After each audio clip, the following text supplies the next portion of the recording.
Conclave, Chapter 10, The Third Ballot. After Newby had read out the results, and the three cardinal revisers had checked them, Lomeli rose and approached the altar. He took the microphone from Newby. The Sistine seemed to be emitting a low-level hum. Among all 4 rows of desks, the cardinals were comparing lists and whispering to their neighbours. From the altar step he could see the 4 main contenders. Bellini, as a cardinal bishop, was closest to him, on the right-hand side of the chapel as Lomeli looked at it. He was studying the figures and tapping his forefinger against his lips, an isolated figure. A little further down, on the other side of the aisle, Tedesco was tilting back in his chair to listen to the Archbishop Emeritus of Palermo, who was in the row behind him and leaning over the desk to tell him something. A few places further on from Tedesco, Tremblay was twisting his torso from side to side to stretch his muscles, like a sportsman between rounds. Opposite him, Adeyemi was staring straight ahead, so utterly immobile he might have been a carved figure in ebony, oblivious to the glances he was attracting from all sides of the Sistine. Lomeli tapped the microphone. It echoed off the frescoes like a drumbeat. At once the murmuring ceased. "My brothers, in accordance with the Apostolic Constitution, we will not stop to burn the ballot papers at this point, but instead we shall proceed immediately to the next vote. Let us pray." For the 3rd time Lomeli voted for Bellini. He was settled in his own mind that he would not desert him, even though one could see, almost literally, physically see, the authority draining from a former favourite as he walked stiffly up to the altar, recited the oath in a flat voice, and cast his ballot. He turned to go back to his seat, a husk. It was one thing to dread becoming Pope. It was another altogether to confront the sudden reality that it was never going to happen, that after years of being regarded as the heir apparent, your peers had looked you over, and God had guided their choice elsewhere. Lomeli wondered if he would ever recover. As Bellini passed behind him to get to his seat, he gave him a consoling pat on the back, but the former Secretary of State seemed not to notice. While the cardinals voted, Lomeli passed his time in contemplation of the ceiling panels nearest to him. The prophet Jeremiah lost in misery, the anti-Semite Haman denounced and slain, the prophet Jonah about to be swallowed by a giant eel. The turmoil of it struck him for the first time, the violence, the force. He craned his neck to examine God separating light and darkness, the creation of sun and planets, God dividing the water from the earth. Without noticing, he allowed himself to become lost in the painting. "And there will be signs in sun and moon and stars, and upon the earth distress of nations in great perplexity at the roaring of the sea and the waves, men fainting with fear and with foreboding of what is coming on the world, for the powers of the heavens will be shaken." He felt a sudden intimation of disaster, so profound that he shuddered, and when he looked around he realized that an hour had passed, and the scrutineers were preparing to count the ballots. Adeyemi, Adeyemi, Adeyemi. Every second vote seemed to be for the cardinal from Nigeria, and as the last few ballots were read out, Lomeli said a prayer for him. "Adeyemi." Newby threaded the paper on his scarlet ribbon. "My brothers, that concludes the voting in the 3rd ballot." There was a collective exhalation around the chapel. Quickly Lomeli counted the forest of ticks he'd placed against Adeyemi's name. He made it 57. 57! He couldn't resist leaning forward and peering down the row of desks to where Adeyemi was sitting. Almost half the conclave was doing the same. Another 3 votes and he would have a straight majority. Another 21 and he would be Pope. The first black Pope. Adeyemi's massive head was bent forward onto his chest. In his right hand he was grasping his pectoral cross. He was praying. In the first ballot, 34 cardinals had received at least 1 vote. Now there were only 6 who registered support. Adeyemi, 57. Tedesco, 32. Tremblay, 12. Bellini, 10. Lomeli, 5. Benitez, 2. Adeyemi would be elected pontiff before the day was out. Lomeli was sure of it. The prophecy was written in the numbers. Even if Tedesco somehow managed to reach 40 on the next ballot and deny him a two-thirds majority, the blocking minority would crumble quickly in the following round. Few cardinals would want to wish a risk of schism in the Church by obstructing such a dramatic manifestation of a divine will. Nor, to be practical about it, would they wish to make an enemy of the incoming Pope, especially one with as powerful a personality as Joshua Adeyemi. Once the voting papers had been checked by the revisers, Lomeli returned to the altar step and addressed the conclave. "My brothers, that concludes the third ballot. We shall now adjourn for luncheon. Voting will resume at 2:30. Kindly remain in your places while the officials are readmitted, and remember not to discuss our proceedings until you are back inside the Casa Santa Marta. Would the junior cardinal deacon please ask for the doors to be unlocked?" The members of the conclave surrendered their voting papers to the masters of ceremonies. Afterwards, making animated conversation, they filed across the vestibule of the Sistine, out into the marbled grandeur of the Sala Regia, and down the staircase to the buses. Already it was noticeable how he deferred to Adeyemi, who seemed to have developed an invisible protective shield round him. Even his closest supporters kept their distance. He walked alone. The cardinals were eager to get back to the Casa Santa Marta. Few now lingered to watch the burning of the ballots. O'Malley stuffed the paper sacks into one furnace and released the chemicals from the other. The fumes mingled and rose up the copper flue. At 12:37 p.m, black smoke began to issue from the Sistine Chapel chimney. Observing it, the Vatican experts on the main television news channels continued confidently to predict a victory for Bellini. Lomeli left the Sistine soon after the smoke was released, at roughly 1:45. In the courtyard, the security men were holding the last minibus for him. He declined the offer of help and climbed up onto it unaided, to find Bellini among the passengers, sitting near the front with his usual squad of supporters. He had done himself no favours, Lomeli thought, by trying to win over a worldwide electorate with a clique of Italians. As the rear seats were occupied, Lomeli was obliged to sit with them. The bus pulled away. Conscious of the driver's eyes examining them in the rear-view mirror, the cardinals didn't speak at first. But then Sabadin, turning around in his place, said to Lomeli with deceptive pleasantness, "I noticed, Dean, that you spent nearly an hour this morning examining Michelangelo's ceiling." "I did. What a ferocious work it is, when one has time to study it. So much disaster bearing down upon us. Executions, killings, the flood. One detail I had not noticed before is God's expression when he separates light from darkness. It is pure murder. Of course, the most appropriate episode for us to have contemplated this morning would have been the story of a Gadarene swine. What a pity the master never got around to painting that." Now, Giuliano," warned Bellini, glancing at the driver. "Remember where we are." But Sabadin could not contain his bitterness. His only concession was to drop his voice to a hiss, so that they all had to lean in to hear him. "Seriously, have we taken leave of our senses? Can't we see we are stampeding over a cliff? What am I to tell them in Milan when they start to discover our new Pope's social views? Do not forget," Lomeli whispered, "there will also be a great excitement at the prospect of the first African pontiff." "Oh, yes, very good.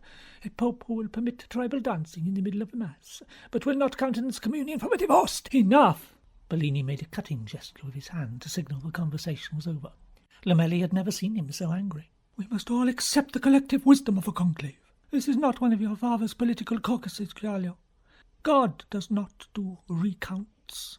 He stared out of a window and did not speak again for the remainder of the short journey. Sabadin sat back, arms folded, furious in his frustration and disappointment. In the rear-view mirror, the driver's eyes were wide with curiosity. It took less than 5 minutes to drive from the Sistine Chapel to the Casa Santa Marta. Lomeli calculated later, therefore, that it must have been roughly 12:50 p.m. when they disembarked outside the hostel. They were the last to arrive. Perhaps half the cardinals were already seated, and another 32 were queuing with their trays. The remainder must have gone up to their rooms. The nuns were moving between the tables, serving wine. There was an atmosphere of unsuppressed excitement. Permitted to talk openly, the cardinals swapped their opinions of the extraordinary result. As he joined the end of a line, Lomeli was surprised to see Adeyemi sitting at the same table he had occupied at breakfast, with the same contingent of African cardinals. If he had been in the Nigerian's position, he would have been in the chapel, away from the hubbub, deep in prayer. He reached the counter and was helping himself to a little risottonato when he heard the sound of raised voices behind him, followed by the crash of a tray hitting the marble floor, glass shattering, and then a woman's scream. Well, was scream the right word? Perhaps cry would be better. A woman's cry. He swivelled round to see what was happening. Other cardinals were rising from their seats to do the same. They obscured his view. A nun, her hands clasped to her head, ran across the dining room and into the kitchen. Two sisters hurried after her. Lomeli turned to the cardinal nearest him. It was the young Spaniard, Villaneva. "What happened? Did you see? She dropped a bottle of wine, I think." Whatever it was, the incident seemed to be over. The cardinals who'd stood resumed their seats. The drone of conversation slowly started again. Lomeli turned back to the counter to collect his food. Holding his tray, he looked around for a place where he could sit. A nun came out of the kitchen carrying a bucket and a mop and went towards the African's table, at which point Lomeli noticed that Adeyemi was no longer there. In a moment of terrible clarity, he knew what must have happened. But still, how he reproached himself for this afterwards. Still, his instinct was to ignore it. The discretion and self-discipline of a lifetime guided his feet towards the nearest empty chair, and then commanded his body to sit, his mouth to smile a greeting at his neighbours, his hands to unfold a napkin, while in his ears all he could hear was a noise like a waterfall. So it was that the Archbishop of Bordeaux, Courtemarche, who had questioned the historical evidence of the Holocaust, and whom Lomeli had always shunned, suddenly found himself sitting next to the dean of the college. Mistaking it for an official overture, he began to make a plea on behalf of the Society of St. Pius X. Lomeli listened without hearing. A nun, her gaze modestly averted, came and stood at his shoulder to offer him wine. He looked up to refuse, and for a fraction of a second she looked back at him. A terrible, accusing look. It made his mouth go dry.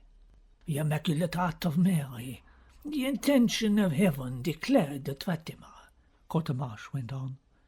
Behind the nun, three of the African archbishops who had been sitting with Adeyemi were approaching Lomeli's table. The youngest, Nakitanda of Kampala, seemed to be their spokesman. "Could we request a word with you, Dean?" "Of course. Excuse me." He followed the trio into a corner of the lobby. "What just happened?" "Our brother is troubled. One of the nuns serving our table started talking to Joshua. He tried to ignore her at first. She dropped the tray and shouted something. He got up and left." "What did she say?" "We do not know, unfortunately. She was speaking a Nigerian dialect." "Yoruba. It was Yoruba, Adeyemi's dialect." "And where is Cardinal Adeyemi now?" "We don't know, Dean. But clearly something is wrong. He's got to tell us what it is. We need to hear from the sister before we go back to the Sistine to vote. What exactly is her complaint against him?" Zukula seized Lomeli's arm. For such a seemingly frail man, his grip was fierce. "We have waited a long time for an African pope, Jacopo. If God wills it to be Joshua, I am happy. But he must be pure in heart and conscience, a truly holy man. For anything short of that would be disaster for all of us." "I understand. Let me see what I can do." Lomeli looked at his watch. It was 3 minutes past 1. To reach the kitchen from the lobby, Lomeli had to walk all the way across the dining room. The cardinals had been observing his conversation with the Africans, and he was conscious of the progress being followed by dozens of pairs of eyes, of men leaning across to whisper to one another, of forks poised in mid-air. He pushed open the door. It was many years since he'd been inside a kitchen, never one as busy as this. He looked around in bewilderment at the nuns who were preparing the food. The sisters closest to him bowed their heads. "Your Eminence, Your Eminence, bless you, my children. Tell me, where is the sister who had the accident just now?" "She is with the Sister Agnes, Your Eminence." Would you be kind enough to take me to her? Of course, Eminence. Please. She indicated the door back out to the dining room. Is there a rear exit we could take? Yes, Eminence. Show me, child. He followed her through a storeroom and into a service passage. What is the name of his sister, do you know? No, Eminence. She is new. The nun knocked timidly on the glass door of an office. Lomeli recognized it as the place where he'd first met Benitez, only now the blinds had been lowered for privacy, and it was impossible to see inside. After a few moments he knocked himself more loudly. He heard the sound of someone moving. The door was opened a crack by Sister Agnes. Good afternoon, sister. I need to speak with a nun who dropped her tray just now. She is safe with me, Your Eminence. I'm dealing with the situation. I'm sure you are, Sister Agnes, I'm sure. But I need to see her myself. I hardly think a dropped tray should concern the Dean of the College of Cardinals. Even so, if I may, he gripped the door handle. It really is nothing I can't deal with. He pushed gently at the door, and after one last attempt at resistance, she yielded. The nun was sitting on the same chair Benitez had occupied next to the photocopier. She stood as he entered. He had an impression of a woman of about 50, short, plump, bespectacled, timid, identical to the others. But it was always so hard to see beyond the uniform and the headdress to the person, especially when that person was staring at the floor. Sit down, child. My name is Cardinal Lomeli. We're all worried about you. How are you feeling? Sister Agnes said, She's feeling much better, Eminence. Could you tell me your name? Her name is Shinomi. She can't understand a word you're saying. She doesn't speak any Italian, poor creature. English? Do you speak English? She nodded, though she still hadn't looked at him. Good. So do I. I lived in the United States for some years. Please do sit down. Eminence, I really do think it would be better if I, without turning to look at her, Lomeli said firmly, Would you be so good as to leave us now, Sister Agnes?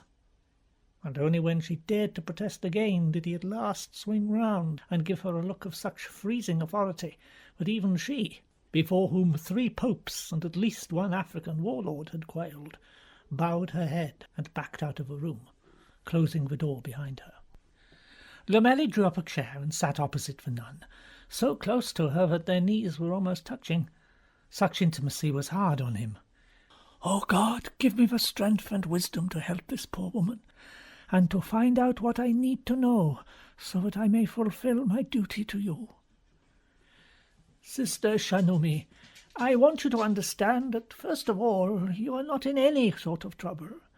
The fact of the matter is, I have a responsibility before God and to the Mother Church, which for both of us try to serve as best we are able, to make sure that the decisions we take here are the right ones.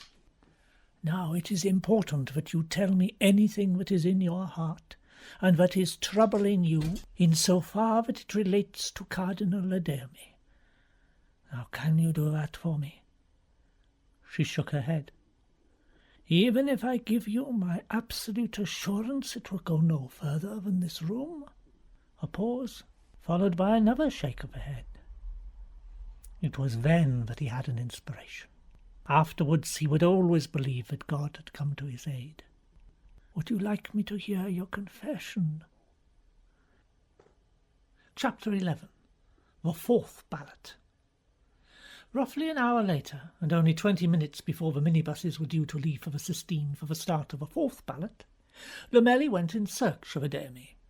He checked in all parts of the lobby first, and then in the chapel. 6 cardinals were on their knees with their backs to him. He hurried up to the altar to get a look at their faces, but none was for Nigerians. He left, took the elevator to the 2nd floor, and strode quickly down the corridor to the room next to him. He knocked loudly. Joshua! Joshua! It is Lomeli! He knocked again. He was about to give up when he heard footsteps, and the door opened. Ladermi, still in full choir dress, was drying his face with a towel. I shall be ready in a moment, Dean. He left the door open and disappeared into the bathroom. After a brief hesitation, Lomeli stepped over the threshold and closed the door after him. The shuttered room smelled strongly of the cardinal's aftershave. On the desk was a framed black-and-white picture of Adéame as a young seminarian, standing outside a Catholic mission, with a proud-looking older woman wearing a hat, his mother, presumably, or perhaps an aunt. The bed was rumpled as if the cardinal had been lying on it. There was the sound of a lavatory flushing, and Adéame emerged, buttoning the lower part of his cassock. He acted as if he was surprised Lomeli was in the room rather than the corridor. Shouldn't we be leaving? In a moment. That sounds ominous. Adéame bent to look in the mirror. He planted his succetto firmly on his head and adjusted it so that it was straight. If this is about the incident downstairs, I have no desire to talk about it. He flicked invisible dust from the shoulders of his surplice. He adjusted his pectoral cross. Lomeli maintained his silence, watching him. Finally, Adéame said quietly, I am the victim of a disgraceful plot to ruin my reputation, Jacopo. Somebody brought that woman here and staged this entire melodrama solely to prevent my election as Pope. How did she come to be in the Casa Santa Marta in the first place? She has never left Nigeria before. With respect, Joshua, the issue of how she came to be here is secondary to the issue of your relationship with her. But I have no relationship with her. I haven't set eyes on her for 30 years, not until last night, when she turned up outside my room. I didn't even recognize her. Surely you can see what is happening here.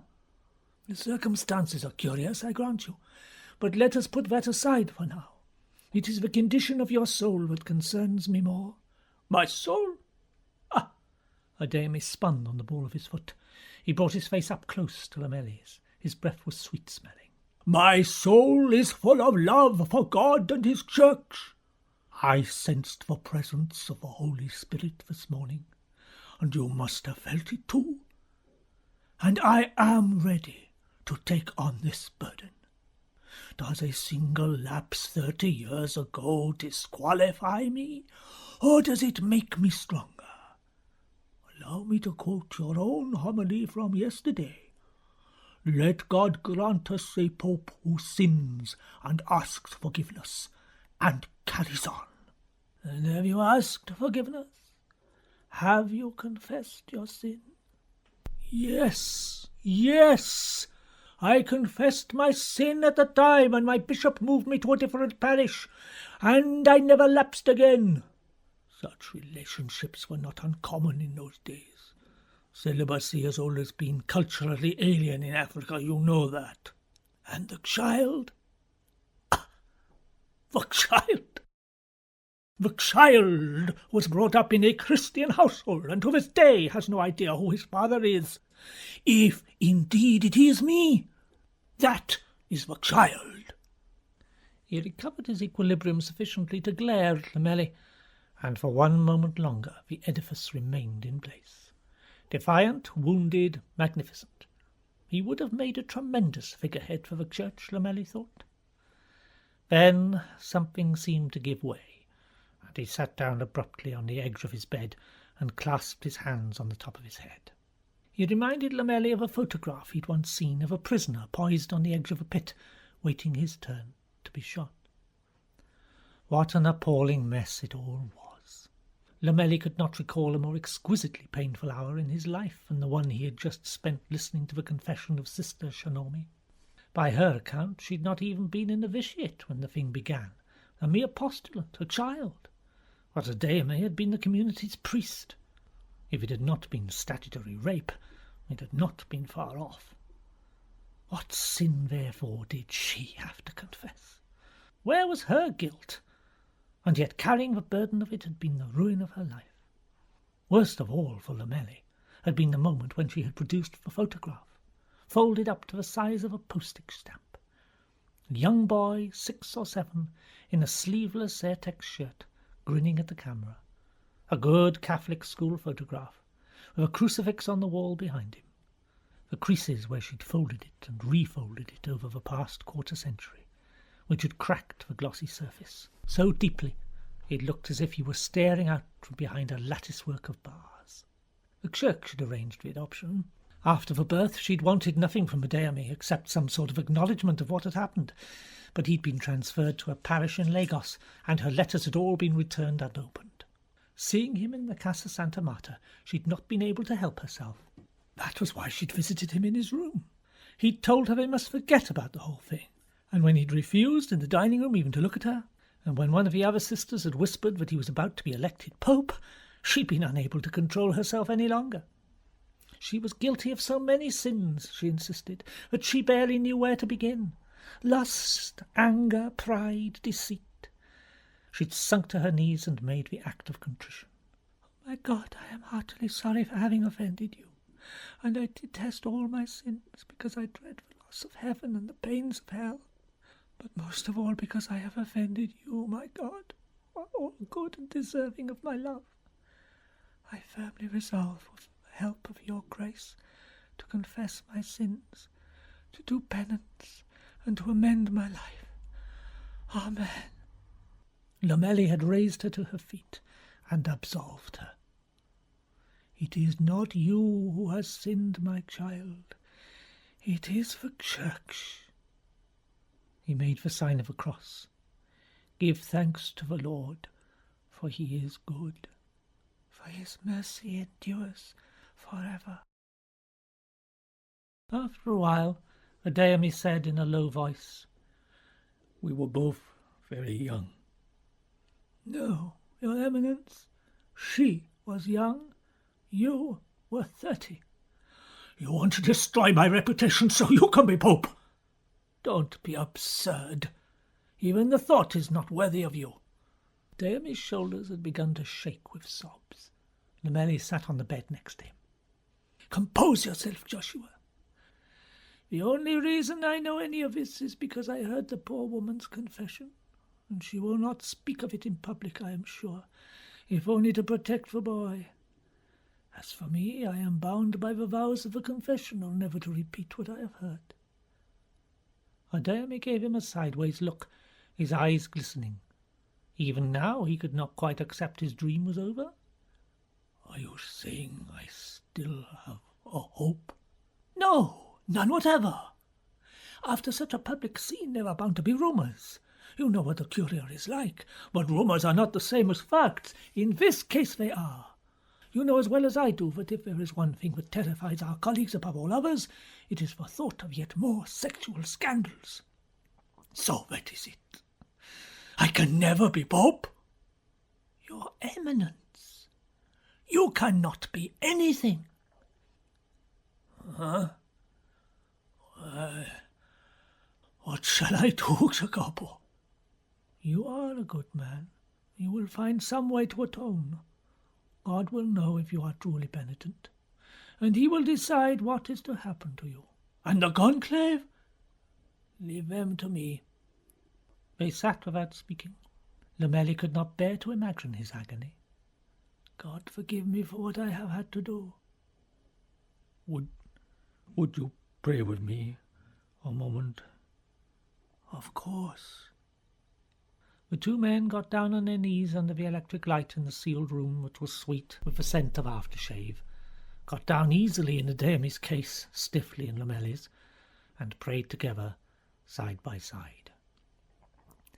Lomeli would have liked to have walked to the Sistine again, to have inhaled some cool fresh air, and turned his face to the mild November sun, but it was already too late for that. By the time he reached the lobby, the cardinals were already boarding the minibuses, and Nakatanda was waiting for him by the reception desk. "Well, he will have to resign all his offices." "Oh, no!" "Not immediately. I hope to avoid humiliation, but certainly in a year or so.